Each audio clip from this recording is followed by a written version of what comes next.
Do you know that in India, more than 80% of people believe that having a fair skin is being more attractive?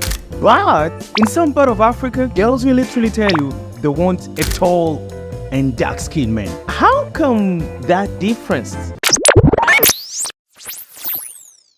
Today, I'm comparing being handsome in India and in Africa. Though obviously not the whole Africa. I think mostly sub-Saharan African countries would work better, since that's where most black people are. So let's discuss about this taboo topic. Let's be honest here for a second. Beauty standards change from everywhere based on so many things. For example, as I said earlier, beauty standard, for example, in India might be related to things like the skin color, the body type, or how close you look comparatively to a Bollywood actor. But in Africa, somehow might be again the same, but some differences shows up in when, I don't know, strength or physical form might be so important. Or basic things like a haircut. Just a haircut can be of a very huge importance in Africa comparatively to how it is in India. These differences might be some of the things which are so important to people realizing how different humans we can be, despite all of us being on planet Earth. And no doubt, everywhere, it's be in India as in Africa, everywhere there is the pressure of you have to look better. Now, let's go into some specific things which makes one handsome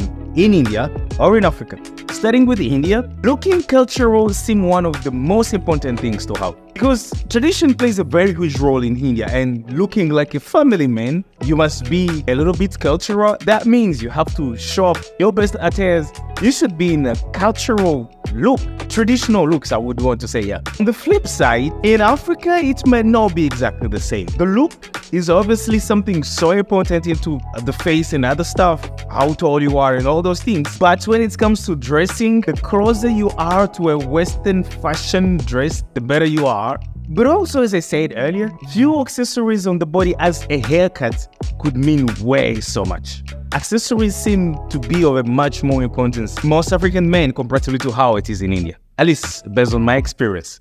Not so sure how it is for everybody. Now, let's speak of fashion also. In India, the fashion seems to be so much influenced by the social status. So the look changes based on the social status, based on the social groups that you're part of and all those things. That it's somehow a little bit easier to know the religion of someone or what group they belong to by their daily look, which is not the same in Africa, where it's much more of what is the trend and what is much more influencing the fashion of the day. That is what will appear much more to be how people will be dressed. And don't forget that social media everywhere, it be in India or Africa, impacts on a very huge role on how people end up getting the pressure of how they have to look like. Thank you so much for being here. Catch you next time.